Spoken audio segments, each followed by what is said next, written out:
নাস্তিক মার্কা। নাস্তিক দেখবেন যত সুযোগ দিবেন তত গায়ের উপরে চেপে পড়বে। এজন্য মুসলমানের আওয়াজ যদি থাকে কোনো নাস্তিক বেঈমান ইসলামের ক্ষতি করতে পারবে না। শুধুমাত্র এই আওয়াজটা দরকার ইনশাআল্লাহ। আল্লাহ পাক কবুল করে বলেন আমিন। নারায়ে তাকবীর। সামনে থেকে হাত উঁচা করেন এরকম মুখ করে। মাশাআল্লাহ।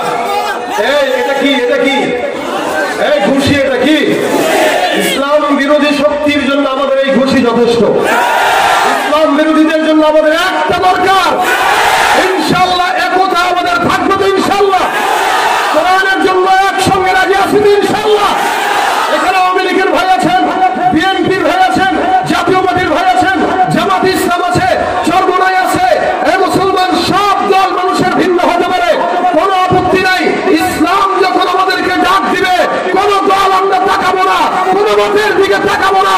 ইসলামের জন্য এক হয়ে সকলে ময়দানে নামতে তৈরি থাকবো ইনশাআল্লাহ। আল্লাহ আমাদের কবুল করে বলেন আমিন।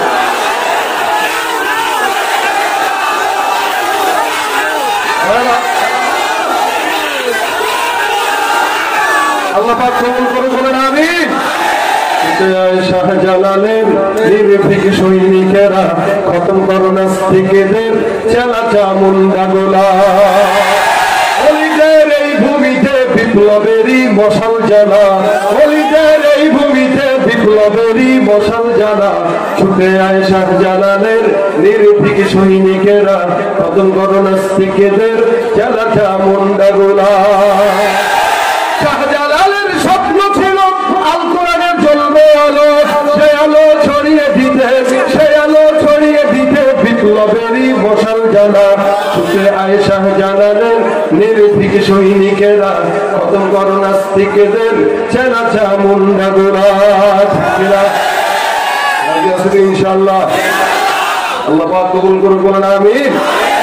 ইমানের ঝান্ডা যতদিন আমাদের থাকবে আমাদেরকে কেউ ক্ষতি করতে পারবে না, আমাদের বিরুদ্ধে কেউ কথা বলতে পারবে না। এই ভয় পাওয়ার কারণ নাই। আমাদের বাংলাদেশে নাস্তিক খুব বেশি না, গুটি কয়েক। এই দেশের নাস্তিক গুলো নাস্তিক হয় গাঁজা খাওয়ার টাকা পাওয়ার জন্য। এটা মূলত নাস্তিক না।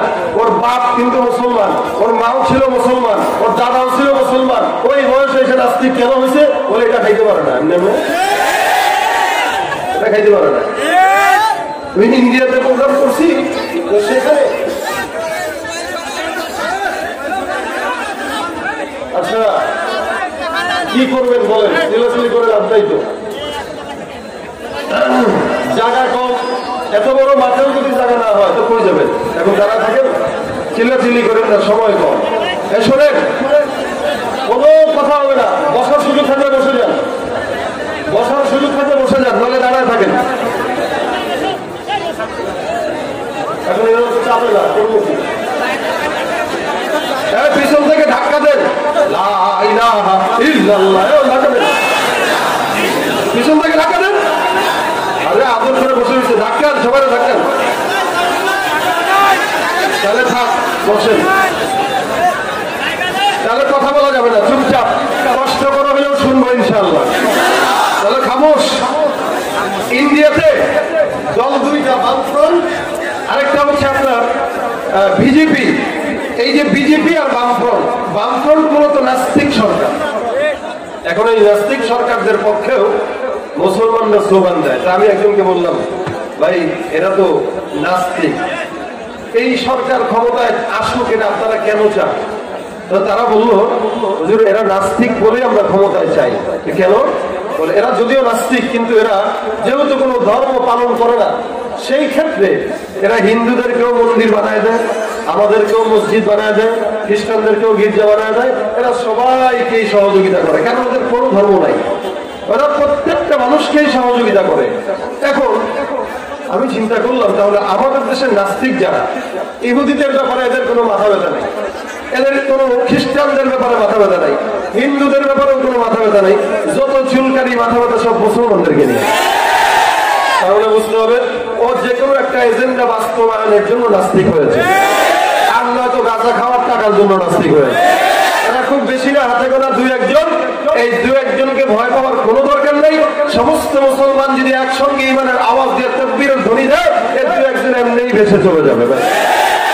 তবে আমরা আগে তাদের জন্য দোয়া করি, আল্লাহ তাদেরকে হেদায়েত দেয়, কারণ ওরা মুসলমান।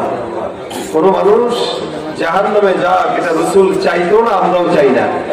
যেমন গতকাল দেওয়ানবাগি মারা গেছে, অনেকেই খুশির ঠেলা স্ট্যাটাস দিয়ে দিছে, মাশাআল্লাহ জাহান্নামের কীট মরছে। আচ্ছা, একটা ইহুদিও যদি মারা যায়, রাসূল করিম সাল্লাল্লাহু আলাইহি ওয়াসাল্লামের আদর্শ ছিল কি? হুজুর আফসোস করতেন কিভাবে, যাহারে এই বিধর্মীটা মারা গেল, আমি রাসূল থাকতে সে জাহান্নামে যাবে, এটা তো আমার জন্য খারাপ লাগতেছে, আমার জন্য এটা আফসোস লাগতেছে। একটা মানুষ বদ্দিন হয়ে জাহান্নামে যাবে, আপনি আমি মুসলমান হলে এটা আমাদের দুঃখ লাগার কথা, ঠিক না? এজন্য কোনো বিধর্মী হয়ে মরে যাক, এটা আমরা চাই না। কোন নাস্তিকবাদী মন মানসিকতা নিয়ে দুনিয়ার জমিন থেকে বিদায় হোক, এটা আমরা চাই না। আল্লাহ সবাইকে হেদায়েত দেন, বলেন আমিন। আল্লাহ পাক রব্বুল আলামিন এই জন্য বান্দাকে ওয়াহদানিয়াতের শিক্ষা দিয়েছেন, শিখিয়েছেন কি ওয়াহদানিয়াত, এটা কি? বলে লা ইলাহা ইল্লাল্লাহ।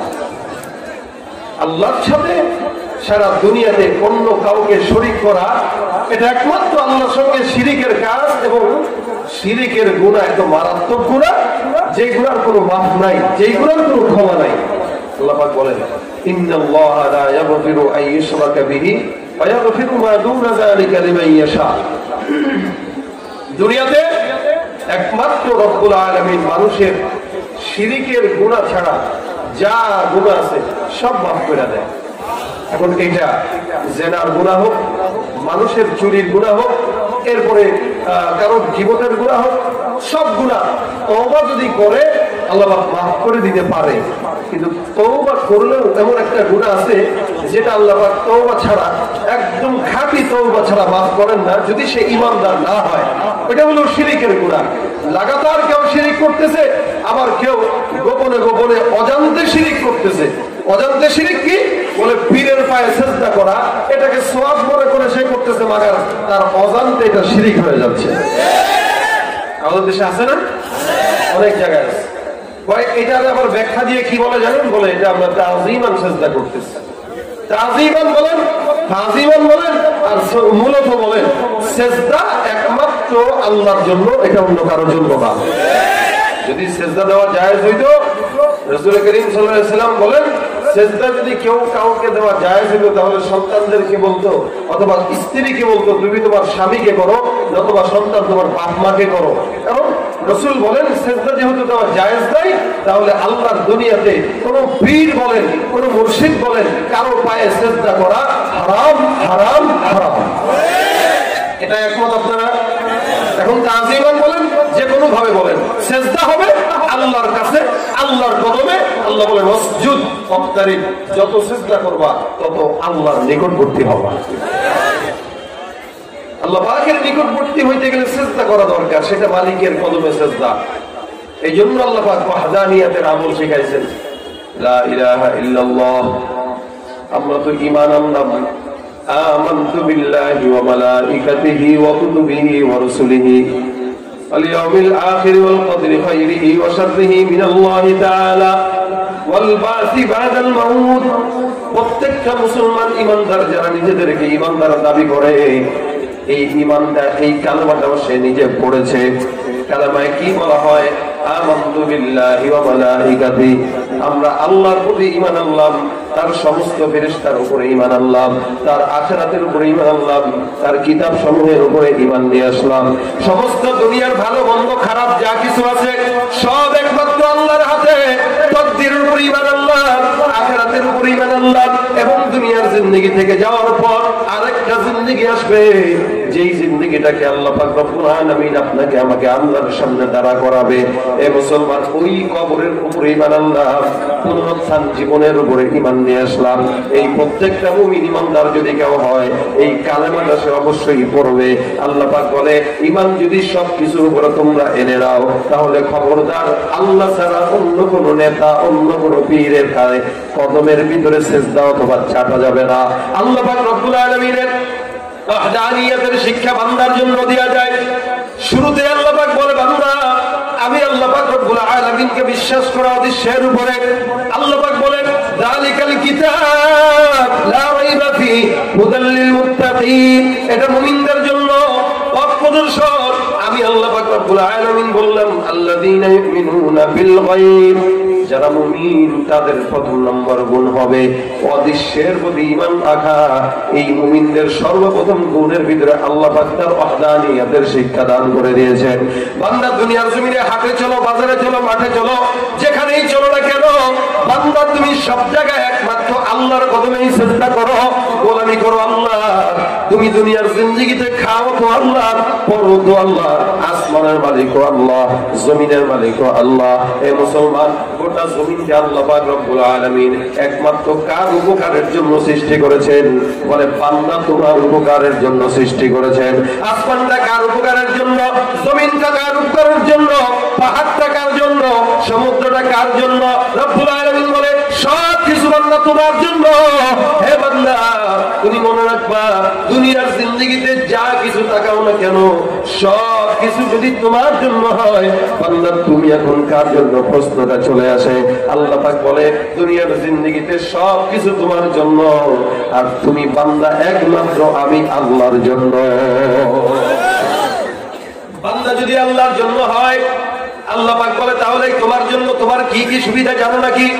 এখনো বান্দা যদি আল্লাহর জন্য হয়, আল্লাহ পাক রব্বুল আলামিন বলে আসমানটা যখন তোমার জন্য হয়ে যায়, জমিনটা তোমার জন্য হয়ে যায়, মাল্লাহুল মাওলা ফালাহুল কুল, আসমানটা আল্লাহর জন্য, আল্লাহই বান্দার জন্য হয়। আল্লাহ পাক ডাক দিয়া বলে আসমান, দুনিয়ার জিন্দেগিতে ওই বান্দাটা আমার গোলামি করে।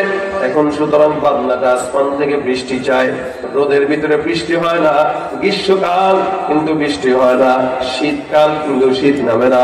ওই বান্দা যদি আল্লাহর কাছে একবার ডাক দেয়া যায় ফেলে, আল্লাহ পাক বলে যেহেতু বান্দাটা আমি আল্লাহর গোলাম, এখন আসমান তুমি নিজেও ওই বান্দার গোলাম হয়ে যাবা, জমিন তুমি ওই বান্দার গোলাম হয়ে যাবা, পাহাড় তুমি ওই বান্দার গোলাম হয়ে যাবা, সমুদ্র তুমি ওই বান্দার গোলাম হয়ে যাবা।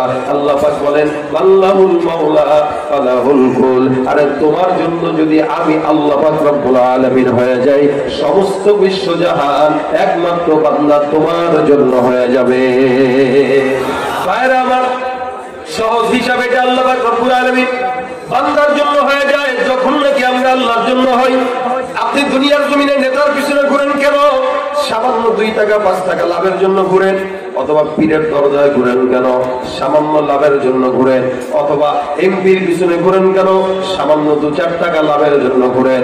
অথবা আপনার এলাকায় 10 তলা বিল্ডিং এর মালিক একজন শিল্পপতি আছে, ওই তার পিছনে কেন ঘুরেন? বলে তার পিছনে ঘুরলে মাঝে মাঝে 2-4 টাকা পাওয়া যায়।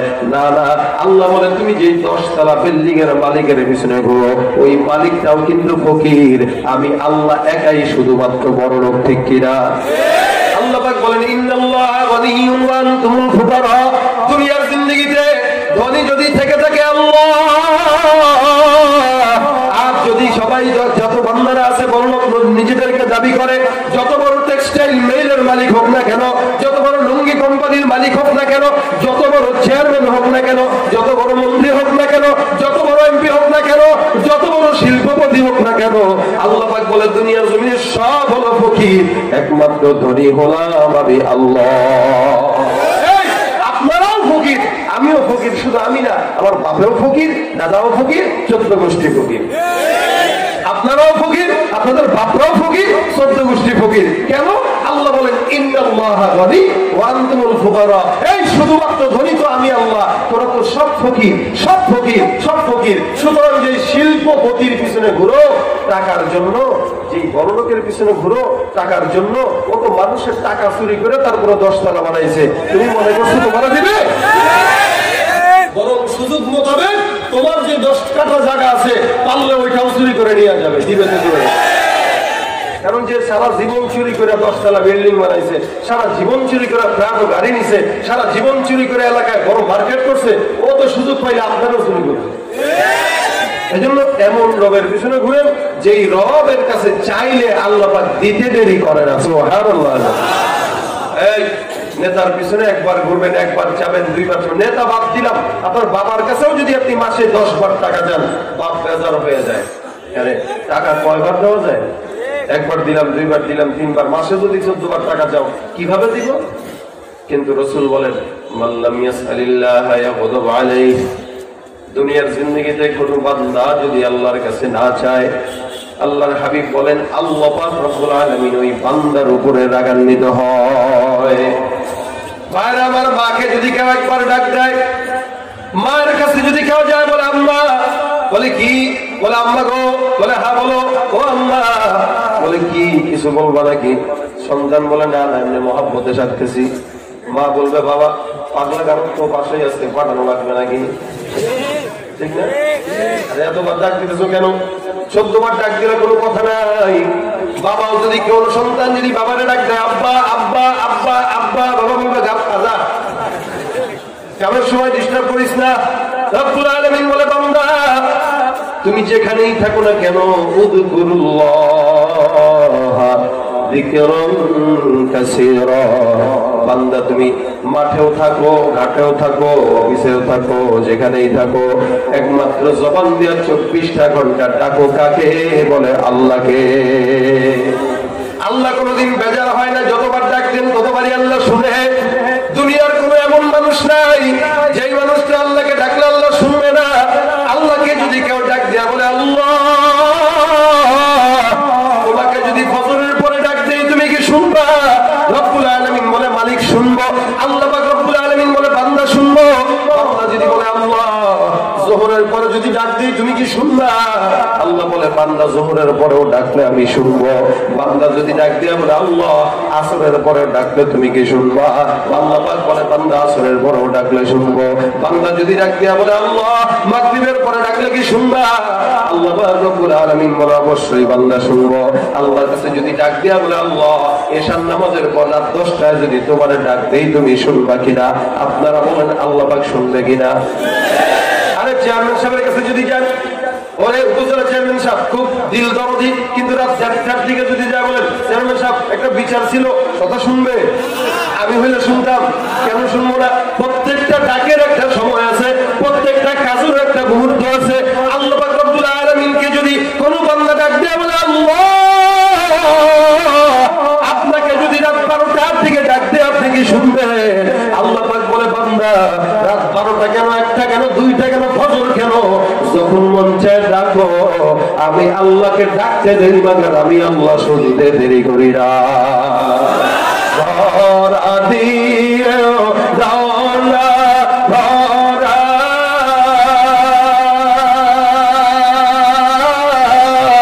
কাছে থেকেও দাওনা সারা, এই বুকেতে বইছে খরা না পাওয়ারি যাতো না, পুরে পুরে ছাই হইল এই যে পাগলের সিনা।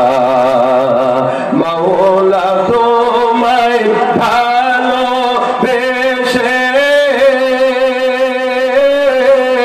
কলিজা পুড়ে গন্ধ আসে, আমি তোমার নূরে যাব মিশে, দূরে ঠেলে দিও না, পুরে পুরে ছাই হইল এই যে পাগলের সিনা। ডাকবো কাকে? শুনবে না? কথা বলে না? শুনবে না? শুনবে না? বান্দা যদি প্রশ্ন করে আল্লাহ রাত তো 12টা বেজে গেল, 1টা বাজলো, রব্বুল আলামিন তুমি কি শুনবা, ঘুমাইবে না? আল্লাহ পাক বলে বান্দা আমি আল্লাহ এমন একজন, এলাকার ভিতরে যদি কোনো চেয়ারম্যান ঘুমায় এলাকা চলে, এলাকার ভিতরে যদি কোনো মেম্বার ঘুমায় এলাকা চলে, রাষ্ট্রের সরকার যদি ঘুমায় এলাকা সুন্দর করে চলবে, কোনো সমস্যা নাই। মাগার আমি আল্লাহ এমন একজন, সারা দুনিয়ার মানুষ যদি ঘুমায় দুনিয়া চলে, কোনো সমস্যা নাই। মাগার আমি আল্লাহ ঘুমাইলে 1 সেকেন্ডের জন্য দুনিয়া চলবে না। এই জন্য বান্দা তুমি যখন ডাক দাও ডাকো লা তাকুলুহু সিনাতুন ওয়ালা নাওম। আমার তেলাওয়াতকৃত আয়াতের অংশ এটা। রব্বুল আলামিন বলে বান্দা দুনিয়ার জিন্দেগিতে আমি আল্লাহ এমন একজন মালিক সমস্ত দুনিয়ার বান্দা ঘুমায়, কিন্তু আমি আল্লাহ ঘুম তো দূরের কথা কোনদিন তৎছন্ন হই না। হে নবীর উম্মতেরা, আল্লাহ পাক রব্বুল আলামিনকে ডাকো, ওহদানিয়াতের স্বীকারোক্তি দিয়ে দাও। আল্লাহকে যদি কোনদিন মানো, অন্য কাউকে মানা যাবে না। আল্লাহকে যদি স্বীকার করো, মালিকের সঙ্গে অন্য কাউকে শরীক করা যাবে না। এ মুসলমান, জেনে না জেনে অজান্তে আমরা অনেক সময় শিরিক করে ফেলি। আল্লাহ পাক রব্বুল আলামিন বলে, বান্দা দুনিয়ার জমিনের সর্বপ্রথম স্বীকারোক্তি দিবা, আল্লাহ পাক রব্বুল আলামিনের কালেমা পড়বা, লা ইলাহা ইল্লাল্লাহ মুহাম্মাদুর রাসূলুল্লাহ। আল্লাহ পাক ছাড়া অন্য কোনো মাবুদ নাই, আল্লাহ ছাড়া অন্য কোনো ইলাহ নাই, আল্লাহ ছাড়া অন্য কোনো মুনিব নাই, আল্লাহ ছাড়া অন্য কোনো আমার চাকরিজীবী আর নাই। এই মুসলমান, চাকরি আমারে খাওয়ায় না, খাওয়ায় কে? আল্লাহ। যেটা আমারে খাওয়ায় না, খাওয়ায় কে? আল্লাহ। এই মুসলমান, আমারে পালে সরকার না, পালে বলেন আল্লাহ। এই ভাইরা আমার, আপনি কার বেতন পান? সরকারের বেতন। সরকারের টাকা দেয় কে? বলে আল্লাহ দেয়। আপনি নেতার গোলামি করেন, নেতাকেও টাকা দেয় কে? বলে আল্লাহ দেয়। সুতরাং খাবারের জন্য উসিলা মাত্র একজন নেতা, খাবারের জন্য উসিলা মাত্র সরকার, খাবারের জন্য উসিলা মাত্র ব্যবসা, আর এই সমস্ত কিছুর একমাত্র ক্ষুদ্র ধরা রব হলেন আল্লাহ। এই জন্য আল্লাহ পাক রব্বুল আলামিন কোরআন শরীফের ভিতরে আয়াত দিয়েছেন, দাবি আয়াত। রাসূল করিম ডাক দিয়া বলেন, এক সাহাবীর নাম উবাই ইবনে কাব, ডাক দিয়া বলে, সাহাবা, তোমার কাছে একটা প্রশ্ন করব। দুনিয়ার সব কোরআন শরীফের ভিতরে যত আয়াত আছে, এই মুসলমান মানুষের ভিতরে কিছু সেরা মানুষ আছে। সমস্ত দুনিয়ায় আদম থেকে নিয়ে শেষ নবী পর্যন্ত, আমরা পর্যন্ত, মানুষের ভিতরে শ্রেষ্ঠ মানুষ কে ছিল বলেন তো? মুহাম্মদুর রাসূলুল্লাহ। দাবি বানাইছেন কেন? বলে দাবি বানানোর পিছনে কারণ আছে না নাই? রাসূলকে দাবি বানাইলেন, রাসূলের মতো দামি মানুষ দুনিয়ার জমিনে আর নাই। কেন দামি? বলে আল্লাহ পাক রব্বুল আলামিন রাসূলকে দামি হিসেবে বানাইছেন। কেন বানাইছেন? সেটা আল্লাহর হিসাব। কারণ শেষ জামানার পয়গম্বর মুহাম্মদুর রাসূলুল্লাহ সাল্লাল্লাহু আলাইহি ওয়াসাল্লাম, আল্লাহর হাবিব বলেন, আরে আমাকে শেষে পাঠাইছে কি হইল? আমাকে সবার প্রথম বানাইলো। আনা নবিয়ুল আউয়ালিন ওয়াল আখিরিন। দুনিয়ার জমিনে সর্বপ্রথম নবী হিসেবে আমাকে আল্লাহ পাক রব্বুল আলামিন বানায়, আর সর্বশেষ নবী হিসেবে আল্লাহ পাক দুনিয়াতে আমারে পাঠায়। নবী হিসেবে আগে বানাইছে, পাঠাইছে পরে। এই মুসলমান, রাসূল দামি, রাসূলের উম্মতরাও দামি। সমস্ত মানুষের ভিতরে সবচেয়ে দামি মানুষ মুহাম্মদুর রাসূলুল্লাহ। আর সারা বিশ্বের ভিতরে আদম থেকে নিয়ে আজকে আমরা পর্যন্ত যত নবী রাসূল আসলো, সব রাসূলের উম্মতরাও ছিল। আল্লাহ পাক রব্বুল আলামিনের পয়গম্বর বলেন, সমস্ত উম্মতদের ভিতরেও দামি উম্মত হলো উম্মতে মুহাম্মাদি। এই উম্মতের মতো দামি উম্মত আর কেউ নাই। আপনি আমি যদি জান্নাতে আগে না যাই, অন্য কোন নবীর উম্মতরাও জান্নাতে যেতে পারবে না। নবী দামি, নবীর উম্মতও দামি। এখন এই দামি বানানোর পিছনে কিছু তো কারণ থাকে। আল্লাহ পাক চেহারার কারণে কাউকে দামি বানায় না, আল্লাহ পাক কাউকে ক্ষমতার কারণে দামি বানায় না, টাকার কারণে দামি বানায় না। দামি বানায় তার ঈমান আর আখলাকের কারণে। একজন বড় শিল্পপতি, কোটিপতি, তার সম্পদ আছে, সৌন্দর্য আছে, প্রাচুর্য আছে, সব আছে, কিন্তু আল্লাহর কাছে তার দাম নাই। কেন? বলে তার দিলের ভিতরে সবচেয়ে বড় দামি যে ঈমান থাকার কথা, ওইটা নাই, এই কারণে দাম নাই। কিন্তু রিক্সাওয়ালা, ভ্যান চালক, একজন কৃষক, টাকা না থাক, সম্পদ না থাক, ক্ষমতা না থাক, গায়ের থেকে দুর্গন্ধ আসে কালো, মাগার 5 ওয়াক্ত নামাজ জামাতের সঙ্গে আদায় করে, আল্লাহ পাক বলে ওই কৃষকের দাম, ওই রিক্সাওয়ালার দাম, ওই ভ্যান চালকের দাম ওই কোটিপতির চাইতে কোটি গুণে বেশি। ওর কাছে টাকা আছে, মাগার ঈমান নাই। আমাদের কাছে টাকার চাইতে ঈমানের দাম বেশি, আমাদের কাছে সম্পদের চাইতে ঈমানের দাম বেশি। এই কারণে সম্পদ থাকুক বা না থাকুক, ঈমান যদি থেকে থাকে, আপনার মতো ধনী ব্যক্তি আর কেউ নাই। ভাইরা আমার, আল্লাহ পাক দুনিয়ার জমিনে একটা মানুষকে পাঠাইছিলেন, লোকমান হাকিম। আমরা কোরআনে পড়েছি, ওয়ালাকাদ আতাইনা লুকমানাল হিকমা। আল্লাহ পাক লোকমানকে হিকমত দান করলো, প্রজ্ঞা দান করলো, জ্ঞান দান করলো। এই লোকমান হাকিম রাহমাতুল্লাহ আলাইহি নবীও ছিলেন না, কিন্তু দামি বানাইছেন কেন? মুফাসসিরিন ইকরাম বলেন, সে ছিল কালো একজন মানুষ। তার চেহারা এরকম, চোখা ছিল এরকম, নাক ছিল বোচা, পায়ের পাতা ছিল শরীরের চাইতে বড়, গায়ের চামড়া ছিল কালো, দেখলে মনে হইতো জংলা থেকে একজন জংলার পশু মনে হয় সমাজের ভিতরে ভেসে আসছে। মুফাসসিরিন ইকরাম বলেন এই লোকটাকে অন্য কেউ হঠাৎ করে দেখলে ভয় পেয়ে যাইত, কিন্তু এমন একজন লোককে আল্লাহ পাক কেমন দামি বানাইলেন, কোরআন শরীফের ভিতরে তার নামে একটা সূরা নাযিল করে দিয়েছেন। সুবহানাল্লাহ। এজন্য রব্বুল আলামিন হাদিসে কুদসির ভিতরে বলেন, এই আমি আল্লাহর কাছে বান্দা তোমার টাকার কোনো দাম নাই, আমি আল্লাহর কাছে তোমার ক্ষমতার কোনো দাম নাই। কিসের দাম? বলে আখলাক আর চরিত্রের দাম, ঈমানের দাম, আদর্শের দাম। কেউ যদি আদর্শওয়ালা হয় আল্লাহর কাছে ওই বান্দাই অধিক অধিক প্রিয়। ভাইরা আমার, আল্লাহ পাক রব্বুল আলামিনের হাবিব বলেন কোরআন শরীফের ভিতরে কতগুলো সূরা আছে, আয়াত আছে। সব আয়াতের ভিতরে দামি আয়াত কোনটা? উবাই ইবনে কাব কে বলেন। আর উবাই ইবনে কাব কত বড় সাহাবী, রাসূলকে একবার আল্লাহ পাক ওহী পাঠাইলেন। ওহী পাঠায় বলতেছেন, হুজুর আপনি উবাই ইবনে কাবকে জোরে জোরে তেলাওয়াত করে শোনায় দেন। নাম নিয়ে বলতেছেন, আল্লাহ পাক নাম নিয়ে বলতেছেন যে উবাই ইবনে কাবকে আপনি জোরে জোরে তেলাওয়াত করে শোনাবেন। রাসূল করিম সাল্লাল্লাহু আলাইহি ওয়াসাল্লাম ডাক দিয়ে বলতেছে, উবাই ইবনে কাব বলে, জি হুজুর। বলে, এই মুহূর্তে আল্লাহ পাক আমাকে আদেশ করেছে আমি যেন অনেক জোরে জোরে তেলাওয়াত করে তোমাকে শোনায় দেই। সুবহানাল্লাহ। উবাই ইবনে কাব বলে, হুজুর আল্লাহ পাক কি আমার নাম নিয়েছে? বলে, হ্যাঁ তোমার নাম নিয়েছে। বলে, আল্লাহ পাক কি আমার নাম নিয়েছে? বলে, হ্যাঁ তোমার নাম মালিকের কুদরতি জবান দিয়ে নিয়েছে। সুবহানাল্লাহ। উবাই ইবনে কাব বলে, ইয়া রাসূলুল্লাহ, কান্নাকাটি করে আর বলে, ইয়া রাসূলুল্লাহ আমার এর চাইতে বড় সৌভাগ্যের আর কিছু হতে পারে না, আমার মতো আখান্দা বান্দার নাম মালিকের কুদরতি জবান দিয়ে আল্লাহ পাক রব্বুল আলামিন নিয়ে। এমন বড় সাহাবী উবাই ইবনে কাব, উনি ইলমুল কিরাত সম্পর্কে অনেক দামি একজন জ্ঞানী মানুষ ছিলেন, যার কোরআনের জ্ঞান ছিল প্রখর জ্ঞান, প্রখর জ্ঞান ছিল। ওনার মতো কোরআনের জ্ঞান খুব কম সংখ্যক সাহাবা ইকরামের ছিল। উনি কিন্তু ঘরের ভিতরে আলিফ বা তাসাবুর আলেম হয় নাই, মাদ্রাসায় এসে আলেম হয়েছে।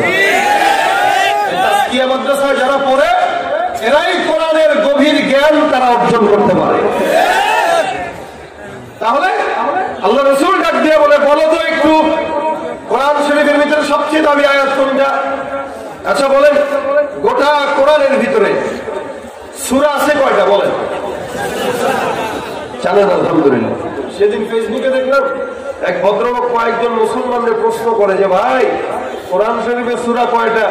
একজন কয় 388টা। সুবহানাল্লাহ কইবেন না নাউজুবিল্লাহ? 388টা সূরা। যে বলে ও কোন টাইপের মুসলমান এবার বুঝে নেন। আবার আরেকজনকে জিজ্ঞাসা করে কোরআন শরীফের ভিতরে সূরা যে আছে 114টা, এর ভিতরে শ্রেষ্ঠ সূরা কোনটা? এর ভিতরে শ্রেষ্ঠ সূরা হচ্ছে কুল হুয়াল্লাহ। আরে আজীব অবস্থা। ওরা বলতেছে সূরা ফাতিহার ভিতরে আয়াত কয়টা? একজন বলে সম্ভবত 11টা কি 12টা হবে। আমাদের অবস্থায় আমরা এটা জানি যে সাকিব আল হাসান কি ডান হাতে বল করে না বাম হাতে বল করে। আমরা এটা জানি রোনালদো গোল দেয় বেশি না মেসি গোল দেয় বেশি না নেইমার গোল দেয় বেশি। আমরা এগুলো জানি। খেলা ওই কোন দেশে আর বড় হইলো এই বাংলাদেশের পাবনায়। ওর মরাই দরকার, ওর মতো পাগল ছাগলের বাঁচা দরকার নেই। এত পাগল ছাগল হয় মানুষ, মরে আরেক খেলে আরেক জায়গায়, গোল খায় সেখানে, আর সে আত্মহত্যা করে। কারণ হাসতামি নাই জীবন নিয়ে। ওরা খেলতো কেন? ওরা হাত মোটে। ওরা কোরআন জানি না, হাদিস জানি না, সুন্নাত জানি না, নামের মুসলমান আমরা, কামের কোন মুসলমান না। কোরআন শরীফের ভিতরে 114 সূরার ভিতরে সবচেয়ে দামি সূরা হচ্ছে সূরা ফাতিহা। এটা হচ্ছে উম্মুল আমরাস, মানে অসুস্থতার জন্য শেফা যে হয়, এটা পরে যদি কেউ ফু দেয় আলহামদুলিল্লাহ সূরা ফাতিহার বরকতে সুস্থ হয়ে যাবে। গোটা কোরআন শরীফের ভিতরে সবচেয়ে দামি সূরা কি? সূরা ফাতিহা। আচ্ছা, আয়াত সংখ্যা যতগুলো আছে, এখন রাসূল বলেন উবাই ইবনে কাব বলো তো ওরা পুরা কোরআন শরীফে তোমার চোখে কি মনে হয় সবচেয়ে দামি আয়াত কোনটা? উবাই ইবনে কাব বলে, হুজুর আমার দিল বলে সবচেয়ে দামি আয়াত হলো আয়াতুল কুরসি। সুবহানাল্লাহ। রাসূল বলেন, হ্যাঁ তুমি 100% সত্য কথা বলেছো। গোটা কোরআনে সব আয়াতের ভিতরে সবচেয়ে শ্রেষ্ঠ আয়াত বান্দা যদি 5 ওয়াক্ত নামাজের পরে এটা তেলাওয়াত করে ও বিনা হিসাবে জান্নাতে চলে যাবে। পারেন তো ইনশাআল্লাহ? কারা কারা পারেন না হাত তুলেন। আচ্ছা, কারা কারা পারেন না? অল্প কয়েকজন পারে না। পারেন কারা কারা? মাশাআল্লাহ মাশাআল্লাহ, আল্লাহ পাক কবুল করে বলেন আমিন। এই যে পারেন আপনারা, যারা পারেন না ওদের উচিত কি শেখানো? শেখা উচিত না? এটা শিখবেন না, শিখে নিল ফাইটা যায় না নাকি? এখন আর ওই গানের কোনো দাম নাই, এখন হইলো ডিজে গান। ডিজে কি যে বলে শিল্পীও জানে না। আর মাশাআল্লাহ এখন তো শিল্পী অসংখ্য আছে, এখন তো মানুষ চিনে হিরো আলম কি গান গায় এটা জানে। ওইটা শিখে এগুলো শিখবেন, এগুলো শিখলে জান্নাতে যাওয়া যাবে নাকি? তোমরাই তো শিখো, আমরাই তো এই গরু ছাগল গুলোর সমাজের ভিতরে ফেমাস বানাই দিচ্ছি।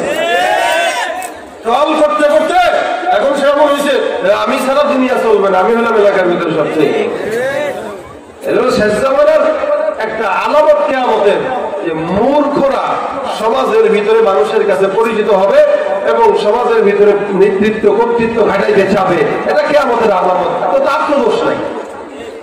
এগুলা শিখার চাইতে আল্লাহর কালামের সূরা আয়াত কোনটা দামি, কোনটা সূরা দামি, কোন আয়াত দামি, এগুলা শিখা একটা মুমিনের কাজ। ঠিক কিনা ধরে বলেন? কেউ কেউ মুফাসসিরিন কেন বলেন আয়াতুল কুরসি এটা হচ্ছে ইসমে আজম। এটা ইসমে আজম ছোট মাগার দাম বেশি, ছোট মাগার পাওয়ার বেশি। হযরত আলী ইবনে তালেব রাদিয়াল্লাহু তাআলা বলেন, আমি বদরের যুদ্ধে গেলাম যুদ্ধ করার জন্য। সাহাবা একরামের সংখ্যা মাত্র কতজন? না 1000 জন। কত? ভুল বলতেছেন। 313 না, আরে সংখ্যা উঠে গেছে 515 হইতে পারে। কত কত? আর কাফের কত? 1000। মুখস্থ করবেন এগুলা, সাহাবাদের নাম মুখস্থ করবেন। ওই ইউটিউবেও দেখছি, এটাও ইউটিউবের বরকতে দেখছি আর কি। একজন একজনের প্রশ্ন করে যে 4 জন নবীর নাম বলেন।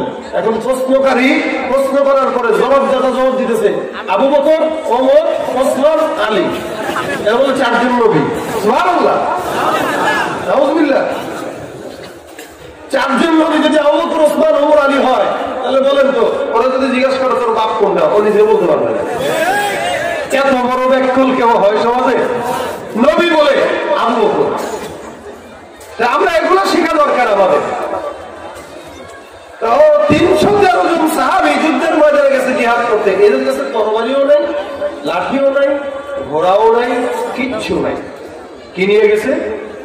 ঈমান নিয়ে গেছে। সুবহানাল্লাহ। কি নিয়ে গেছে? ঈমান নিয়ে গেছে। এই আপনারা কতগুলো মানুষ, এতগুলো মানুষের সংখ্যা বেশি, কিন্তু ইমানের নূর যদি কম থাকে, এখানে যদি এখন একজন আয়েশা খালি বলেন এতগুলো মানুষ, আপনারা যদি কোনো কিছু করেন, আপনারা যদি হকের কথা বলেন, আপনাদেরকে জেলখানায় নিয়ে যাবো। এখন আপনারা যদি মনে করেন যে আরে ভয় আমারও যদি জেলখানায় নেয়, তাহলে আপনাদের মধ্যে এতগুলো মানুষ থেকে কোনো লাভ নাই। আর এখানে যদি 10 জন থাকে, কেউ যদি এসে হুমকি দিয়ে যায় ইসলামের বিরুদ্ধে, আমরা যদি বলি এই 10 জন তো আছে, কি হয়েছে, তোমাদের সংখ্যা বেশি হইতে পারে, আমাদের সংখ্যা কম হতে পারে, তখন আমাদের ইমানের নূর ঠিক আছে। এই 100 জন যদি থাকে, 100 জন দিয়ে ইসলামের দাওয়াতের কার্যক্রম করা সম্ভব। সাহাবায়ে সংখ্যা 313, কাফেররা 1000। রাসূলকে বলে হুজুর কেমনে সম্ভব? রাসূল বলে ইমানের নূর থাকলে সব সম্ভব। আজকে ইহুদি খ্রিস্টানরা মুসলমানদেরকে ভয় পায় কেন? আমাদের কাছে কামান নাই, আমাদের কাছে বিমান নাই, আমাদের কাছে অস্ত্র নাই, কিচ্ছু নাই আমাদের কাছে। এরপরেও কেন ভয় পায়? তারা জানে মুসলমানদের কাছে কিছু না থাক, ইমানের যে অস্ত্র আছে, ইমানের অস্ত্র দিয়ে তারা সারা বিশ্বকে জয় করার ক্ষমতা রাখে। নামাজে রোজা ইমানদারির বড়াই করে, যদি ওই খোদার কোরআন জমাতে থাকে পরে, মসজিদের কোণে বসে জিকির যত করেই কষে, এভাবে যায় না পাওয়া আল্লাহকে, এভাবে যায় না পাওয়া আল্লাহকে। কিভাবে বেঁচে থেকে অযথা বিদ্যা শিখে যদি না করতে পারি শোষণবিহীন সমাজটাকে? কি হবে লেখালেখি কলমবাজির এই মহড়া, সমাজের আসল চিত্র যদি না যায় তুলে ধরা। কি হবে লেখালেখি কলমবাজির এই মহড়া, সমাজের আসল চিত্র যদি না যায় তুলে ধরা। যদি ওই ঘুষের বলে কলমটাও উল্টো চলে। সাংবাদিক ভাইরা যারা আছেন সাবধান, ওই কলমটা দামি জিনিস, সেটা দিয়ে চাটুকারিও করতে পারবেন, আল্লাহর গোলামিও করতে পারবেন। কিন্তু আপনার চাটুকারির দ্বারা সমাজে সন্ত্রাসী বাড়বে, আপনার আল্লাহর গোলামির দ্বারা আপনার কলমের মাধ্যমে সমাজে সন্ত্রাসী কমবে, ঠিক কিনা? কি হবে লেখালেখি কলমবাজির এই মহড়া, সমাজের আসল চিত্র যদি না যায় তুলে ধরা।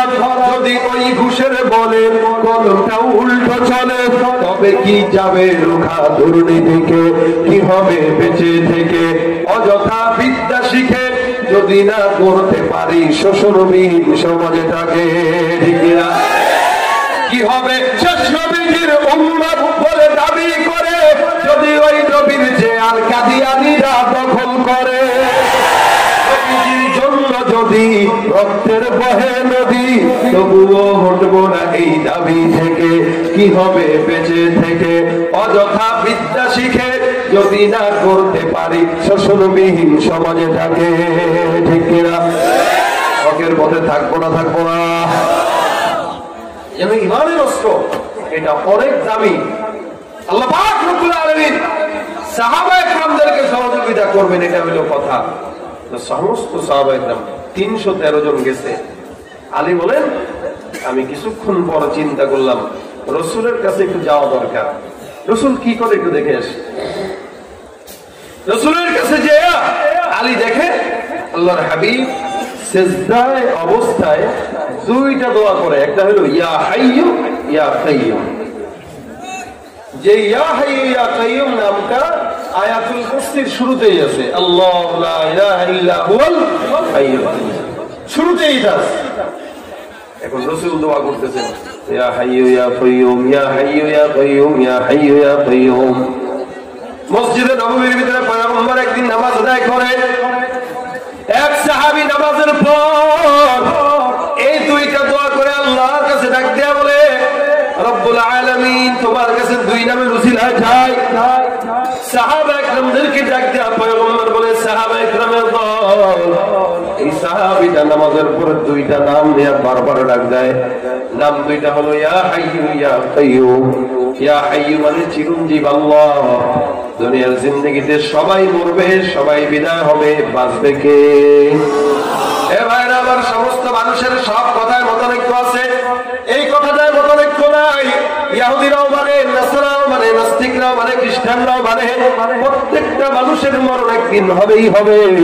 আল্লাহ পাক রব্বুল আলামিন প্রত্যেকটা মানুষকে একদিন মরণের স্বাদ গ্রহণ করাবেন। কিন্তু রব্বুল আলামিন বলেন দুনিয়ার সব ধ্বংসশীল, আমি আল্লাহ একমাত্র ধ্বংসশীল না। কিয়ামত পর্যন্ত দুনিয়ার সব মানুষ বিদায় হলেও দুনিয়াও টিকবে, আমি আল্লাহও টিকবো ইনশাআল্লাহ। এ মুসলমান, আল্লাহ পাক রব্বুল আলামিন হাইয়্যু কাইয়্যুম, শক্তিশালীর দিকে এক নাম্বার, চিরঞ্জীবের ভিতরে এক নাম্বার। রব্বুল আলামিনের হাবিবে কিবরিয়া মুহাম্মদুর রাসূলুল্লাহ বলে কোন বান্দা যদি দুই নামের উসিলায় আল্লাহর কাছে চায়, আল্লাহ পাক এই নামের উসিলা করে বান্দার সব চাওয়া পূরণ করে দেয়।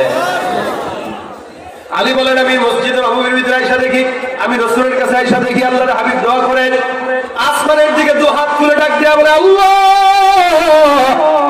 এই যে আমার সাহাবায়ে কেরামের দল ও বদরের যুদ্ধের ভিতরে চলে গেছে 313 জন, তাদের কাছে লাঠিও নাই, কামানও নাই, বিমানও নাই, অস্ত্রও নাই, তরবারিও নাই, কিন্তু তারা আমি আল্লাহর কাছে তোমার কাছে যুদ্ধের ময়দানে চলে গেছে জিহাদের জন্য। হে আল্লাহ, ওই বান্দাদেরকে তুমি মালিক আসমান থেকে সাহায্যের ফয়সালা করে দিও আল্লাহ। আলী রাদিয়াল্লাহু তাআলা দেখার পর আবার বিদায় হয়ে গেছে, যুদ্ধের ময়দানে যুদ্ধ করতেছে। সাহাবায়ে কেরামদের সংখ্যার ভিতরে ভয় ভয় কেমন যেন কাজ করে, কেমন যেন তিন বদল নীরবতা কাজ করে। মাত্র 313 জন কেমনে 1000-এর মোকাবেলা করবো?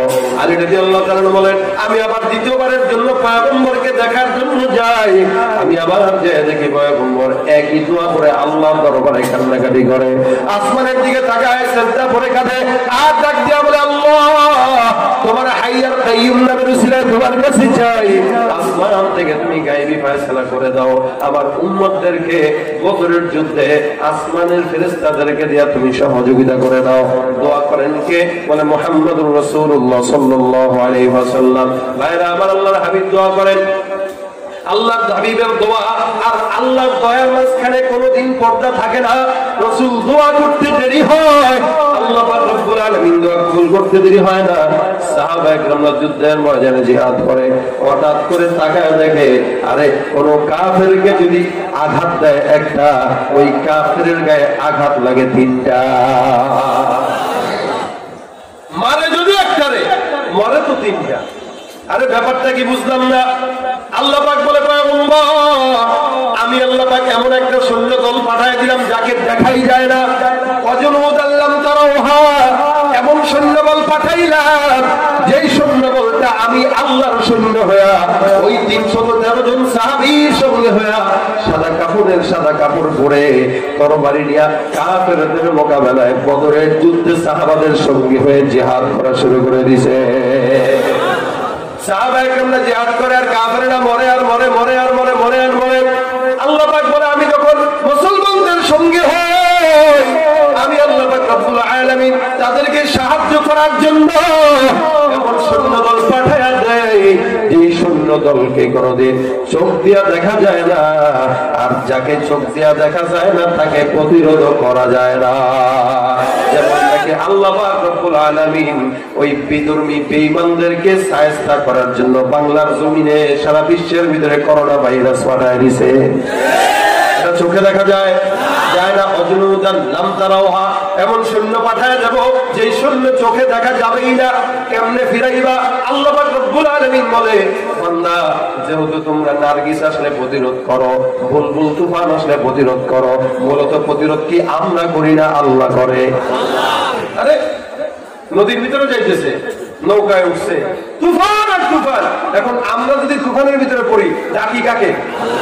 আরে আল্লাহ লা ইলাহা ইল্লাল্লাহ, লা ইলাহা ইল্লাল্লাহ, লা ইলাহা ইল্লাল্লাহ পড়তে পড়তে মুখে ফেনা বাড়ি করে দেয়। সারা দুনিয়াতে যত দোয়া শিখছে সব দোয়াই নৌকায় পড়া শেষ। এখন দোয়া মনে নাই, কিনা আর কি বলবো?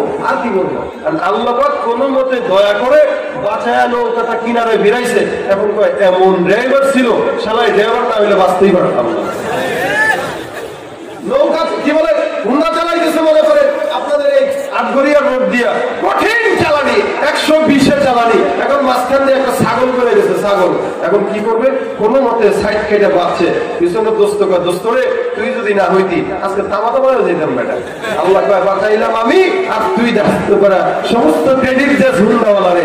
আসলেই তো হুন্ডাওয়ালার কাছে কিছু নাই, ড্রাইভারের কাছে কিছু নাই, বাঁচানোর ক্ষমতা তো আল্লাহ।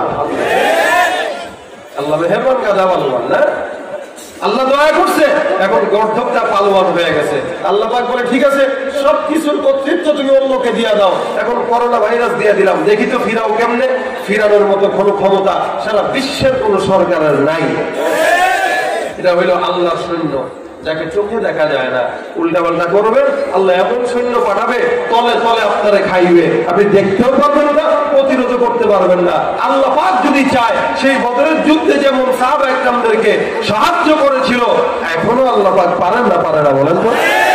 আল্লাহ কি আছে না নাই? নাকি একটু খাইতে গেছে, ঘুমাইতে গেছে একটু? আল্লাহ পাক বলেন, বান্দা সমস্ত বান্দাকে আমি আল্লাহ পাক বাঁচাই, খাওয়াই, পালন করি।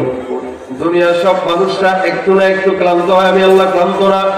কোটি কোটি কোটি কোটি কোটি কোটি মানুষ 24টা ঘন্টা আমি আল্লাহকে যদি ডাকে, আমি আল্লাহ শুনি না বলেন তো? আল্লাহ বলে, বান্দা তুমি যেখানেই যাও আমি আল্লাহকে ডাক দাও। এই আয়াতুল কুরসির ভিতরে 2টা নামের উসিলায় রাসূল বলেন, এই নাম 2টা উসিলায় আল্লাহ পাক বদরের যুদ্ধে সাহাবায়ে কেরামদেরকে সাক্ষ্য দিয়েছে, সাহাবায়ে কেরামদের সহযোগিতা করেছে। আলী রাদিয়াল্লাহু তাআলা আনহু বলেন, আমরা বদরের যুদ্ধে সাহায্য পেয়েছি রাসূলের 2টা নামের উসিলায়। আল্লাহ পাকের কাছে রাসূল চাইলেন, এই কারণে আয়াতুল কুরসিটা হলো একটা ইসমে আযম। আমরা অনেক সময় বিপদে পড়ি, বিপদের ভিতরেও যদি কেউ পড়ে আয়াতুল কুরসি নিজে পড়ে আর আমল করে, ইনশাআল্লাহ এই আমলের কারণে আল্লাহ পাক রব্বুল আলামিন বান্দাকে সহযোগিতা করবে না? ভাইরা আমার, আবু হুরায়রা রাদিয়াল্লাহু তাআলা আনহু বিশাল বড় সাহাবী। আবু হুরায়রা বলেন, বুখারী শরীফের হাদিস থেকে আবু হুরায়রা বর্ণনা করে, আমাকে একবার আল্লাহ রাসূল একটা দায়িত্ব দিয়া পাঠাইলো। দায়িত্বটা কি? বলে যাকাতের যত মাল আছে, অর্থ আছে, সম্পদ আছে, পাহারা দাও।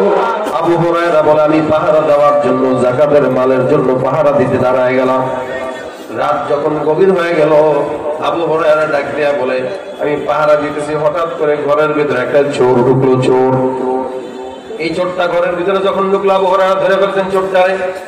চোর ধরা খাওয়ার পর ডাক দিয়ে চোখের পানি নাকের পানি একসঙ্গে করে কান্দে, আর ডাক দিয়া বলে আবু হুরায়রা আল্লাহর কসম, জিন্দেগিতে প্রথমে চুরি করতে আসছি, প্রথমে এইটাই শেষ, আর জীবনেও চুরি করবো না। আপনাদের এলাকায় যদি চোর ধরা খায়, চোর প্রত্যেকটা চোরের একটা কাণ্ড, একবার চুরি করে আর মিথ্যা কথা বলে বলে এটাই শুরু এটাই শেষ, ঠিক কিনা? আর জীবনে চুরি করি নাই, এটাই শুরু এটাই শেষ। হুজুর আমার বাসার ভিতরে ছেলে না খেয়ে আছে, বউ না খেয়ে আছে, মা বাবা না খেয়ে আছে, দয়া যদি করতেন ছেড়ে দেন, আর জীবনে চুরি করবো না, এই কথা বলে মায়া লাগাই দিচ্ছে আবু হুরায়রাকে। আবু হুরায়রা রাদিয়াল্লাহু তাআলা ছেড়ে দিয়েছেন চোরকে। চোর চলে গেল। সকালবেলা রাসূল করিম সাল্লাল্লাহু আলাইহি ওয়াসাল্লাম মসজিদে নামাজ পড়ে আয়েশা আবু হুরায়রার কাছে আসছে। আয়েশা ডাক দিয়ে বলে আবু হুরায়রা রাতের চোরটা কোথায়? আবু হুরায়রা অবাক হয়ে গেছে, কিরে রাত্রে আমি চোর ধরলাম, চোর ছাড়লাম, এটা তো রাসূল দেখে নাই, রাসূল এটা জানলো কেমনে? আপনারা কি মনে করেন? রাসূল তো রাত্রে ঠিকই ঘুমাইছে, কিন্তু রাসূল বলেন আমি ঘুমাই ঠিকই, আমার চক্ষু ঘুমায় না, আমার অন্তরের চক্ষু খোলা থাকে। আপনি আমি ঘুমাইলে তো হুঁশ থাকে না, আর রাসূল বলে আমি ঘুমাইলে আমার অন্তরের চক্ষু খোলা। আবু হুরায়রা চোর কই? বলে হুজুর চোররে ছেড়ে দিয়েছে। আল্লাহর কসম খেয়ে বলছে জীবনের প্রথম চুরি করছে, আর কোনোদিন করে নাই। রাসূল বলেন না, চোর মিথ্যা কথা বলছে, এই চোর আজকেও আবার আসবে। আবু হুরায়রা বিশ্বাস করলো, কারণ রাসূলের কথা সত্য না মিথ্যা। পরের দিন যখন আবার রাত্রেবেলা হয়ে গেল, তাকায় দেখে চোর পা টিপ টিপ টিপ টিপ করে ঘরের ভিতরে ঢুকে। আবু হুরায়রা তাকায় দেখে চোর মোবারক ঢুকতেছে। ডাক দিয়া কিরে চোরের বাচ্চা আজকে আবার কেন আসলি? হুজুর মাফ চাই, মাফ চাই হুজুর, আজ জীবনে না হুজুর, ভুলে গেছি হুজুর, কালকে না তোরা মাফ করলাম, আজকে আবার তুমি কেন ঢুকলা? হুজুর কালকে তো মাফ করছেন ঠিক, চুরি তো করতে দেন নাই, যা চুরি করছিলাম এগুলো তো রেখেই দিছেন, আমি তো বেশি খালি আছে, সুতরাং আজকে চুরি করা লাগবে না, এজন্য ঢুকছি। আজকে কোনো ছাড়াছাড়ি নেই, আজকে যেমনি হোক তোর বিচার হবে। আবু হুরায়রাকে ধরছে রাসূল। এবার আবু হুরায়রা ধরার পরে বলতেছে কান্নাকাটি, গতকালের মতো বিশাল কান্নাকাটি দিয়া দিয়া আবু হুরায়রার দিলের ভিতরে মায়া লাগাই দিচ্ছে। পাহাড় আমার বাপ লাগে না, আমার মা লাগে না, আমার সব লাগে না, দয়া করে আমার ছাড়ে না। কারণ জানে রাসূলের কাছে যদি যায় রাসূল হাত কেটে দিবে, কারণ চোর যদি চুরি করে ইসলামের বিধান হলো তার হাত কাটা লাগবে, ঠিক না? এবার 2 টাকার পকেট মার হোক অথবা এলাকার রিলিফের মাল চুরি করা হচ্ছে, আপনাদের এলাকায় নাই আলহামদুলিল্লাহ। আরে সবাই মিলে স্বীকারোক্তি দিলে হয় নাকি? থাকলে থাকুক, ওটার দায়িত্ব সরকারের, তবে আপনার আমার প্রতিরোধ করার দায়িত্ব, ঠিক না? চোরের বিরুদ্ধে আমরা আন্দোলন করবো, কেউ যদি দুর্নীতি করে তার বিরুদ্ধে আমাদের আন্দোলন চলবে, কেউ যদি ইসলামকে কটূক্তি করে তার বিরুদ্ধে আমাদের আন্দোলন চলবে। এই আন্দোলন আমাদের একা না, এটা দেশের আন্দোলন, সরকারের আন্দোলন। এজন্য চোর খালি 2 টাকার পকেট মানি করলে আমাদের উদ্দেশ্য হলো ঘুষাইতে ঘুষাইতে ঘুষাইতে ঘুষাইতে নাক মার সব কাটা ফেলে। তুই চুরি করলি কেন? চুরি করছে কি? আমার পকেটে হাত দিছে, পকেটে কি ছিল? কিছু ছিল না তো, মারলি কেন? দিল হাত দিল কেন?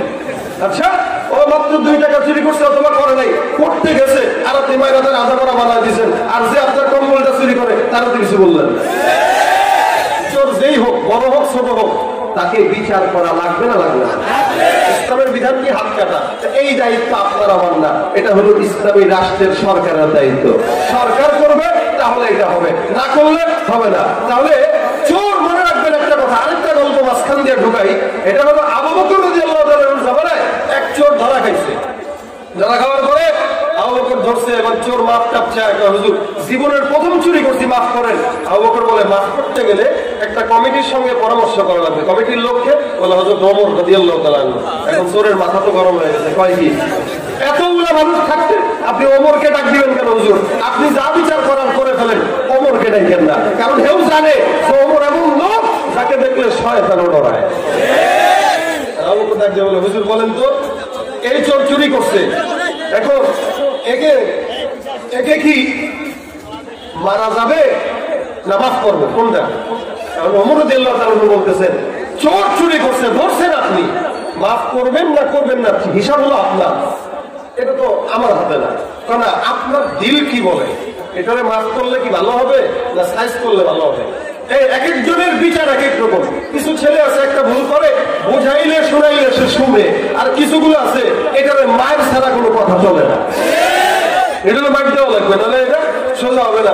এখন হযরত ওমর ফারুক বলে, হুজুর ও চুরি করছে কয়বার? বললো তো একবার, এখন কতবার করছে তো ও জানে, ওর মালিক জানে। ওমর রাদিয়াল্লাহু তাআলা বলে, কয়বার চুরি করছো? আল্লাহর কসম হুজুর, আল্লাহর কসম, আমার কসম, আপনার কসম, দাঁতের কসম, নাকের কসম। আমাদের দেশে আছে না চুলের কসম, চুল আবার পায় না, অথচ চা খেতেছি, চায়ের কসম করে কইলাম, কসম চলবে কা? আল্লাহ। আচ্ছা তো ওমর বলেন কয়বার করছো? বলে একবার। এটারে জিন থেরাপি না দিলে এটা সোজা হবে না। আমি কেন বলতেছি হুজুর? ঠিক আছে, কই নিবেন? এটারে একটু রিমান্ডে নেওয়া লাগবে। কার রিমান্ডে? আচ্ছা তো ওমরের রিমান্ডে। ওমর রাদিয়াল্লাহু তাআলা রিমান্ডে নিয়ে ডাক দিয়া বলে, বল সত্যি করে কয়বার চুরি করছো? হুজুর আল্লাহর কসম একবার করছি তো, মাফ করেন না। এত জিজ্ঞান কে? ওমর ফারুক চোখটা বড় বড় করছে, বড় করে কয়, ওই বেটা সত্য বলবি না আমার খাবি কর। এই যে ধমক দিছে, চোরের তো সমস্ত অবস্থা শেষ। হুজুর আমার বাপ লাগে, আমার মা লাগে, কিছু বলবেন না? বলবো না। জীবনে এই নিয়ে 21 বার চুরি করছি।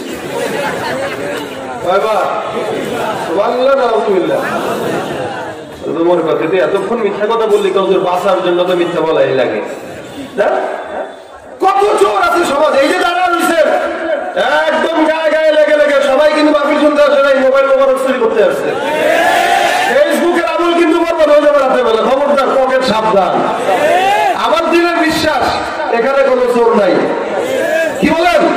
রাস্তাঘাটে যায় না চলা এই মানুষের ভিড়ে, ওই ভিড়ের মাঝে আবার কেউ অন্যের পকেট মারে। কেউ যদি মানুষ বলো আমার বলার কিছুই নাই, মানুষ দেখতে চলো হয়ে এবার জাদু ঘরে যাই সবাই, ঠিক না? চোরে চুরি করে কয়বার? Minimum minimum. ওমর ফারুক ডাকতে বলে, চল আবু বকরের কাছে গেছে, হুজুর জিজ্ঞাসা কয়বার চুরি করছে? চোর বলে, হুজুর মিথ্যা বলছিলাম, এ নিয়ে 21 বার করছি হুজুর, আর করবো না। চোর যতই কোনো কাজ করবে না, ও আবার করবে, কারণ ওর স্বভাবই এটা, ঠিক না? আবু হুরায়রা ডাক দিয়ে বলে, তুই চুরি করছস, 2 বার ধরা খাইছস, আর করবি? বলো যে আর জিন্দেগিতেও আল্লাহ মাফ করো। চোর হইল কি, ইমান টিমান তো ঠিক আছে। আবু হুরায়রা ছেড়ে দিছেন আল্লাহর নামে। রাসূল সকালবেলা এসে ডাক দিয়ে বলে, আবু হুরায়রা চোর কই? হুজুর চোরটা তো ছেড়ে দিছি। রাসূল ডাক দিয়ে বলে, চোরটা আবারও আসবে। আবু হুরায়রা বলে, এবার যদি আসো টেঙ্গি ভাঙুন আমি, অত সোজা? পরের দিন নামাজে দাঁড়ায় গেছে, টাকা দেখে চোর ঘরের ভিতরে ঢুকে চুরি করা শুরু করে দিছে। ধরছে হাত, চোরের ঘরে চোরা, 2 বার তোরে মাফ করছি, 3য় বার আজকে তোরা মাফ নাই। আজকে তোর একদিন কি আমার একদিন। এখন চোর যখন দেখছে ধরা খেয়ে গেছে, এখন তো বাঁচা লাগবে, ঠিক না? 2 দিন কান্নাকাটি করে বাঁচছে, এখন আজকে বাঁচবে কিভাবে? মাথায় আসতেছে বুদ্ধি, কি করলে বাঁচা যায়, কি করলে বাঁচা যায়, কি করলে বাঁচা যায়। আবু হুরায়রা ধরে হাত পা সব বাঁধছে। এখন চোর কিছুক্ষণ পরে ডাক দেখো, হুজুর যে একটা কথা বলি। বল, কোনো কথা নাই। না, কথা তো শুনবেন। বল। আমি আপনারে একটা জিনিস শিখাবো, শর্ত হইলে আমাদের ছাড়তে হবে। তুই আমাদের কি শিখাবি? আমি কোরআনের একটা আয়াত আপনাদের শিখাবো হুজুর, আপনি আমাদের ছাড়বেন কিনা এই শর্তে। আবু হুরায়রা বলে, কিরে চোরে বলে আমাদের কোরআন শিখাইবো? কয় অবস্থা কি দেখ, আপনি আমার চোর বলে অপেক্ষা করলেন। আমি চোর হইলেও কিন্তু ইমান ঠিক আছে, আমি কিন্তু জানি। আমি সুদ খাইলেও কি নামাজ কালাম তো পড়ি, হ্যাঁ? সুদ খাইলেও কি নামাজ কালাম তো পড়ি। মানুষের টাকা পাইনা চুরি কইরা সারা জিন্দিগি বড়, যদি তাহাজ্জুদ করেন লাভ নাই। সারা জিন্দিগিতেও তাহাজ্জুদ করলেন, কোরআন পড়লেন, সবকিছু করলেন, মুখে দাড়িটা উঠাইতে পারলেন না, আপনার তাহাজ্জুদ আপনারা জান্নাত দিবে না।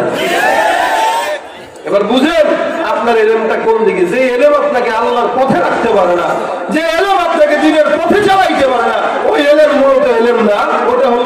শয়তানি এলেম, এই এলেম শয়তানেরও ছিল, ঠিক কিনা? জোরে ডাক দিয়া বলে আমি আপনাদের শিখাবো। বলে কি শিখাবা? কোরআনের আয়াত। আচ্ছা চোর হয়েও তুই কোরআন জানো? জানি তো। আজকে ইসলাম আমরাও জানি তো, আমরাও জানি। হুজুররা কি সব ফতোয়া জানে? চায়ের দোকানদারও দেখবেন ফতোয়া দেওয়া শুরু করছে, মুচিও দেখবেন ফতোয়া দেওয়া শুরু করছে, আর রিক্সাওয়ালা হেও ফতোয়া দেয়। ওরা সব হুজুররাই কি জানে, মোল্লাই কি সব জানে?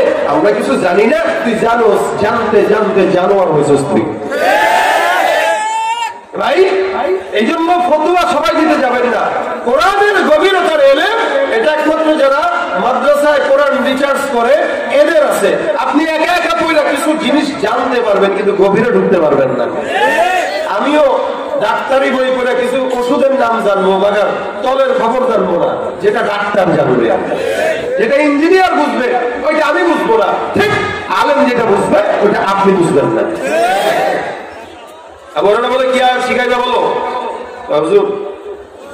গোটা কোরআন শরীফের ভিতরে দামি একটা আয়াত যেটা আপনি অন্য কারো কাছে পাবেন না, আজকে আমি আপনাকে শিখাবো। ওটা কি? এখন কোরআনের আয়াতুল কুরসির আয়াতটা শুরু থেকে শেষ পর্যন্ত পড়ে আবু হুরায়রাকে চোর শুনায় দিয়েছে। সুবহানাল্লাহ। চোর যখন শোনায় দেয় আবু হুরায়রা কয়, রে তার মানে এই চোর চোর হইতে পারে কিন্তু তার জ্ঞান আছে। আবু হুরায়রা তো শর্ত করতে দিছিল, তুমি আমাদের শিখাইবা, আমি তোমার ছেড়ে দেব। চোরকে ছেড়ে দিচ্ছে। সকালবেলা রসুল আসছে, আয়সা ডাক দিয়ে বলে, কই চোরকে আজকে আসে নাই? বলে হুজুর আসছে তো। কি করছো? ছেড়ে দিচ্ছে। কেন? হুজুর আমারও তো একটা দামি কথা শিখাই গেছে, এই কারণে তাকে ছেড়ে দিলাম। কি দামি কথা শিখাইল? হুজুর কোরআন শরীফের ভিতরে সবচেয়ে দামি আয়াত যেটা আয়াতুল কুরসি, এইটা আমাদের আজকে চোরে শিক্ষা দিয়ে গেছে। রাসূল বলেন চোরের শিক্ষাটা ভালো, মাগার উদ্দেশ্য খারাপ। এই জন্য বুঝতে হবে ইসলাম নিয়ে যদি কোন নাস্তিক ভালো মন্তব্য করে, বুঝতে হবে তার উদ্দেশ্য ভালো না। যতই কিছু করুক না কেন, যতই সুন্দর আটুক না কেন, অবশ্যই সে আপনার সামনে সুন্দর সুন্দর কথা বলবে, গোপনে গোপনে ইসলামের 12টা বাজায় দিবে। মনে হয় কিরে ইসলাম নিয়ে গান লেখে, ইসলাম নিয়ে কথা বলে, কোরআন নিয়ে কথা বলে, মাদ্রাসায় থাকে, মসজিদে থাকে, তলে তলে খোঁচা দিয়ে দেখেন সমস্ত ইসলাম বিধ্বংসী কাজ সব ইহুদিদের সঙ্গে তাল মিলায় করে। এজন্য নাস্তিকরা যদি দিনের পক্ষে কথা বলে, বুঝতে হবে উদ্দেশ্য ভালো না। ইহুদিরা যদি ইসলামের পক্ষে কথা বলে, বুঝতে হবে উদ্দেশ্য ভালো না। কারণ সে যদি ইসলামের বন্ধু হতো, সেই ইহুদি থাকতো না, মুসলমান হয়ে যাইত। সে যদি ইসলামের ভালোই চাইতো, সে খ্রিস্টান থাকতো না, সে মুসলমান হয়ে যাইত। যুবক ভাইরা, এই কারণে দুনিয়ার জমিনে বুঝতে হবে চোর যদিও মাঝে মাঝে আপনার পক্ষে কথা বলে, উদ্দেশ্য ভালো না। রাসূল বলেন এই বান্দাটা যদিও ভালো কথা বলেছে, কিন্তু তার উদ্দেশ্য খারাপ। আল্লাহ হাবিব বলেন, এই সাহাবী আবু হুরায়রা, এই বান্দাটা আয়াতুল কুরসি শিখাইলো, কথা সত্য বলেছে, মাগার উদ্দেশ্য খারাপ। আয়াতুল কুরসিটা কোনো বান্দা যদি রাত্রে বেলা ঘুমানোর আগে পড়ে ঘুমায় যায়, আল্লাহর হাবিব বলে ওই বান্দাকে সারা রাত দেবে আল্লাহ পাক ফেরেশতাকে দিয়া বান্দার পাহারাদারের জিম্মাদারি দিয়া দেয়। তার মানে চোর যা শিখায় গেল জিনিসটা ভালো, কিন্তু লোকটা ভালো না। রাসূল বলেন, এই আবু হুরায়রা, এই 3 দিন তুমি কার সাথে তর্ক করছো জানো? বলে কে? এটা মূলত ছিল মিস্টার ইবলিস। কে ছিল? ইবলিস। আবু হুরায়রা হুজুর বলেন কি? বলে হ্যাঁ, এই 3 দিন যাবত যে লোকটা আসছিল গনিমতের মাল চুরি করতে, ও ছিল শয়তান। তাহলে হুজুর ধরা দিল না কেন? আমি রাসূলের হাতে ধরা খাইলে তো মায়ের আছে কখন এটা জানে, এই কারণে তোমাকে কোন মতে আয়াতুল কুরসির শিক্ষা দিয়া সে বলাইছে। আল্লাহু আকবার। আলামিনের পয়গম্বর বলেন, সুতরাং এলেম যদি নিতে হয় চোরের কাছে না, ডাক্তারের কাছে না, ইঞ্জিনিয়ারের কাছে না, আলেমের কাছে যায়, তারপরে এলেম গ্রহণ করো। সব এলেম এলেম না, কিছু এলেম শয়তানি এলেম, যেগুলো আপনাকে ধোঁকা দেওয়ার জন্য আপনাকে শিখায়, ঠিক না? যেটা বলতেছি আয়াতুল কুরসি এটা দামি আয়াত, গোটা কোরআন শরীফের ভিতরে দামি। রাসূল বলেন কেউ যদি এটা তেলাওয়াত করে ঘুমের আগে, আল্লাহ পাক রব্বুল আলামিন তার জিম্মাদারি নিয়ে নেয়। কোনো শয়তান নাই, জিন নাই যে আপনাকে ক্ষতি করবে।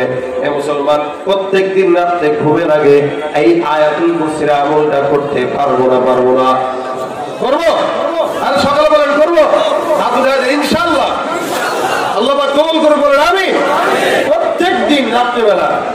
যাওয়ার আগে মোবাইলের ফেসবুক না চালায়া এ আমল করবেন। এখন তো সমাজের যুবকেরা সারা রাত ফেসবুক চালাবে, ফজরের নামাজটা জামাতে পড়ার মতো তার সুযোগ হয় না। আছে না নাই? চালান আপনারা সবাই চালান? চালান কারা কারা? মাশাআল্লাহ, উনিও চালায়, চালায় না? মাশাআল্লাহ। মুরব্বীরা চালান কারা কারা? হাত উঠান তো। মুরব্বী, এই শোনেন, গত 1 মাস আগে এক মাহফিলে গেছি, ইনার মতো একজন দাঁড়িয়ে এরকম আমাদের বড় ভাই আইনুদ্দিন আজাদ রহমানের বন্ধু ছিল। উনার হাতে দেখি বড় একটা সেট। আমি বললাম কি ব্যাপার, বুড়া বয়সে এত বড় একটা সেট হাতে রাখছেন কেন? ভাই ছেলে কিনে দিছে, দোয়া করেন, ফেসবুক চালানো শিখতেছি।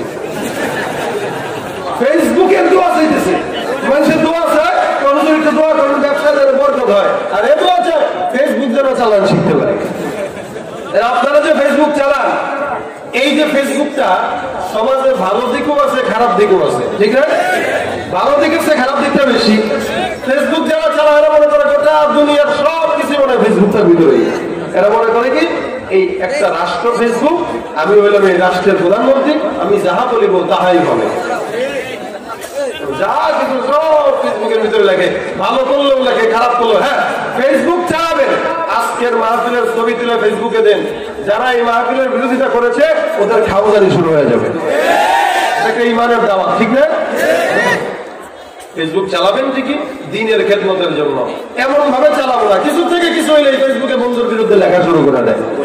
তুই আমাকে চিনোস, তুই আমার উল্টা পাল্টা কাজ করবি আমার সাথে, তোর নিয়ে কিন্তু ফেসবুকে লেখলো, লেখলে কি হবো? লেখলো সম্মান সব শেষ। হাতিয়ে রইল ফেসবুক, আর কিচ্ছু নাই। বাংলাদেশে ফেসবুক আছে, আমরা বলদ না। তুমি আমার কি মনে করছো? আমি জানি না, ফেসবুক চালাই আমি, সব খবর আমার কাছে আছে।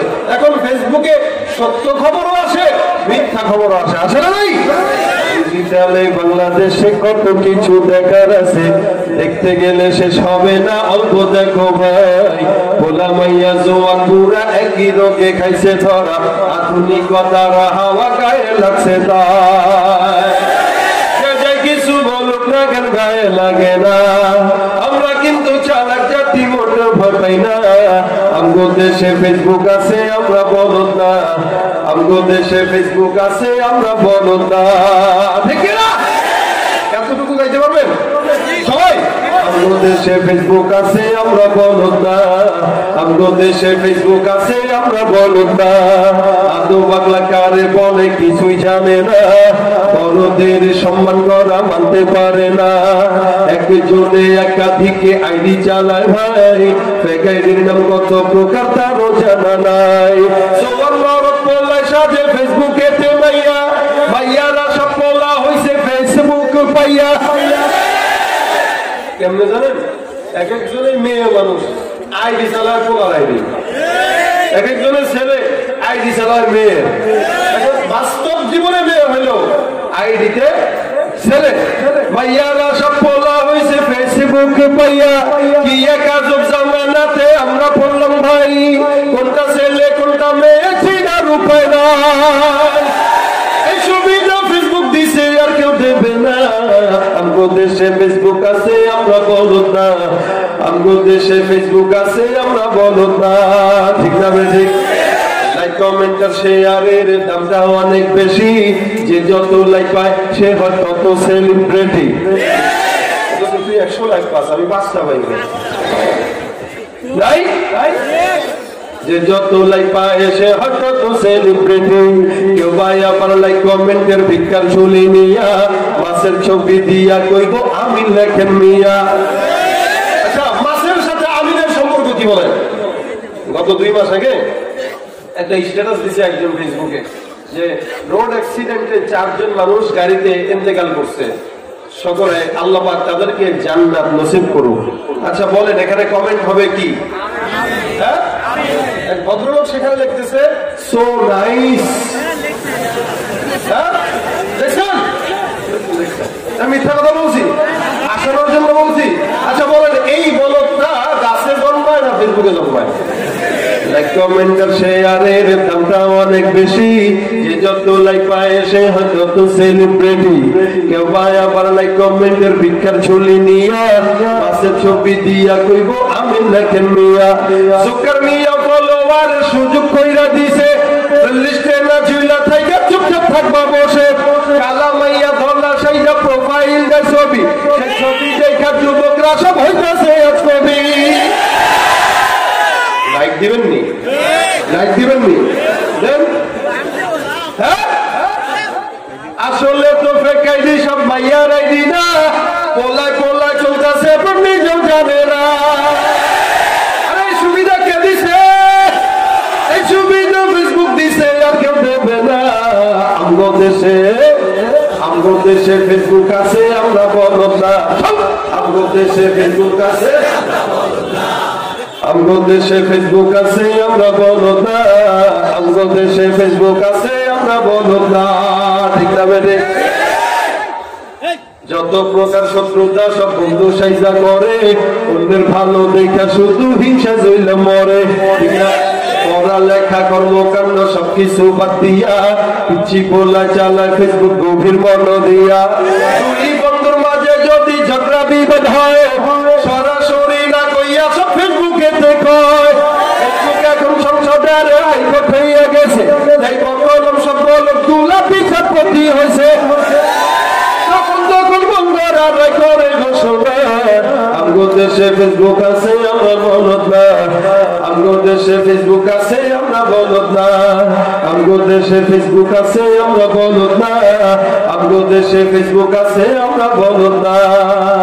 কালের কণ্ঠ যুগান্তর ইনকিলাব প্রথম আলো, আগের মতো পত্রিকা সব চলে না আর ভালো। কিনেন আপনারা? ফেসবুকেই তো সব আসে, সত্য হোক মিথ্যা হোক, আসে না? আসে না? কালের কণ্ঠ যুগান্তর ইনকিলাব প্রথম আলো, আগের মতো পত্রিকা সব চলে না আর ভালো। ফেসবুকে সত্য মিথ্যা সকল খবর আসে, উদয় কেন টাকা দিয়া পেপার কিনবো মিশে। খবর এখন তৈরি হয় না, আমরাই তৈরি করি, মনের মতো কইরা তারপর খবর প্রচার করি। সত্য হোক বা মিথ্যা হোক না আমার দেখার না, আমি একজন সাংবাদিক, এটাই সান্ত্বনা। যদিও আমার লেখা থাকে হাজার ভুল, তবু আমি চলছি, চলবো, নড়বো না এক চুল। ফেসবুক সেলিব্রিটি আমি কাউরে ডরাই না। আমগো দেশে ফেসবুক আছে, আমরা বলদ না। আমগো দেশে ফেসবুক আছে, আমরা বলদ না। আমগো দেশে ফেসবুক আছে, আমরা বলদ না। ফেসবুক থাকলে আমগো তো আর কিছুই লাগে না। করছেন কেন না? এই ফেসবুকটাকে সব মনে করা যাবে না। ফেসবুকের আমল বাদ দিয়া রাত্রেবেলা ঘুমানোর সময় আয়াতুল কুরসির আমল করবো ইনশাআল্লাহ। একজন মানুষ যদি এখানে আজকে এই আমল করতে পারে, ইনশাআল্লাহ আজকে এত বড় আয়োজন, এতগুলা মানুষ আসা বসা, কষ্ট করে কথা বলা, এগুলো সব সার্থক হবে। আজকে থেকে নিয়ত করব প্রত্যেক দিন রাত্রেবেলা ঘুমের আগে আয়াতুল কুরসির আমল আমি আপনি সকলে করব ইনশাআল্লাহ। আল্লাহ পাক আমাদের সকলকে। ছাত্ররা, আমাদের ছাত্র ভাইরা গামছা নিয়ে ঢুকে যাবে। আমরা যে যতটুকু পারি ভিতরে, যে যতটুকু পারি আমরা দেবো, কেউ না উঠি। আমাদের প্রধান বক্তা আজকে আলোচক চলে আসতেছেন ইনশাআল্লাহ। আমরা অল্প সময় যে যতটুকু পারি মাদ্রাসার জন্য দাঁড় করি। ছাত্র ভাইরা ভিতরে ঢুকে যান।